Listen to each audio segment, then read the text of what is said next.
मैं नेहा सरस्वती ITI की student, मेरा ट्रेड है हेल्थ सैनिटरी इंस्पेक्टर और मेरे गुरु हैं डॉक्टर रंजीत सर जो मुझे इस कोर्स के बारे में बताते हैं। तो आज का मेरा टॉपिक है कम्युनिकेबल डिजीज़। कम्युनिकेबल डिजीज़ के बारे में हम जानते हैं आज इसको क्या होता है, कैसे फैलती है, इसके क्या क्या वायरस बैक्टीरिया होते हैं, उनकी सारी डिटेल्स हम आज इसमें जानते हैं। कम्युनिकेबल डिजीज़, आज हम कम्युनिकेबल डिजीज़ के बारे में जानते हैं कि कम्युनिकेबल डिजीज़ होता क्या है, कैसे फैलता है और उसकी क्या क्या बीमारी होती है। तो कम्युनिकेबल डिजीज़, पहले हम इसको वर्ड को समझते हैं कम्युनिकेबल, जो एक दूसरे से फैलती हो, तो इसे हम कम्युनिकेबल बोलते हैं। कि एक इंसान है, मानते हैं एक इंसान है, वो इन्वायरमेंट में है, इस क्लासरूम का हम एग्जाम्पल लेते हैं। जैसे एक इंसान को वॉमिट कफ है, खांसी, काली खांसी है उसे, वो इस क्लास में है, इन्वायरमेंट में उसके बैक्टीरिया रह गए। अब वो जो बैक्टीरिया रह गए हैं, दूसरा भी आया, होस्ट मानते हैं उसे, उसने वहाँ पे सर्वाइव किया, वहाँ कुछ टाइम स्पेंड किया, तो अब वो खुद एजेंट बन जाएगा। जो होस्ट था वो अब एजेंट बन जाएगा। तो कम्युनिकेबल डिजीज फैलने के 3 होते हैं। एजेंट जिसके द्वारा फैलती है बीमारी, इसमें हम ले सकते हैं बैक्टीरिया या वायरस, ये हम एजेंट को मान सकते हैं। उसके बाद ये किसमें आता है, एनवायरमेंट में।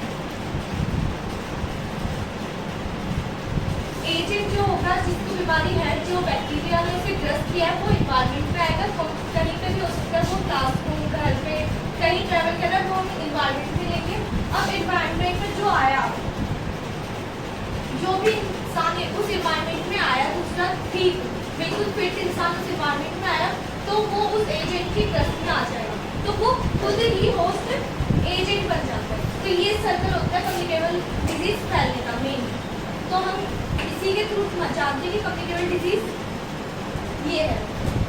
एग्जाम्पल लेते हैं, एजेंट हम मानते हैं पर्टूसिस।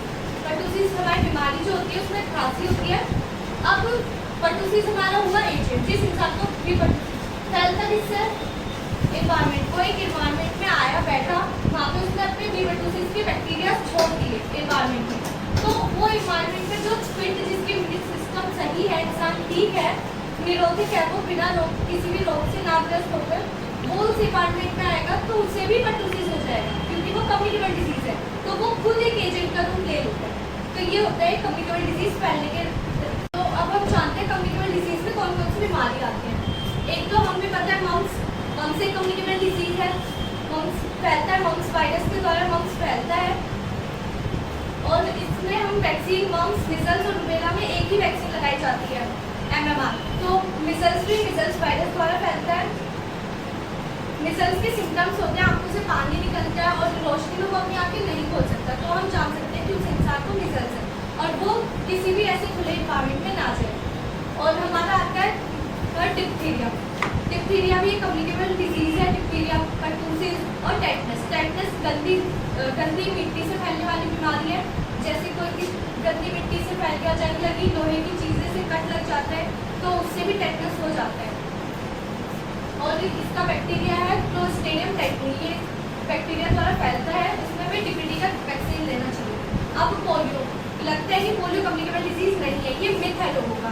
कम्युनिकेबल डिजीज है पोलियो, क्योंकि ये गंदी मिट्टी या मानव मल के द्वारा फैलने वाली बीमारी है, जिसमें गवर्नमेंट हमें पोलियो की टीकाकरण देती है। पहले डोज तो हमें पैदा होते ही साथ लग जाता है, BCG के साथ पोलियो की ड्रॉप्स दी जाती है।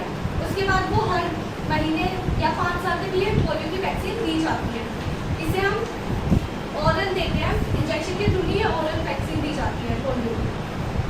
उसके बाद हमारा कम्युनिकेबल डिजीज में आता है डायसेंट्री। डायसेंट्री भी एक कम्युनिकेबल डिजीज है। डायसेंट्री एंड सभी को हिस्टोलिटिका द्वारा डायसेंट्री होती है।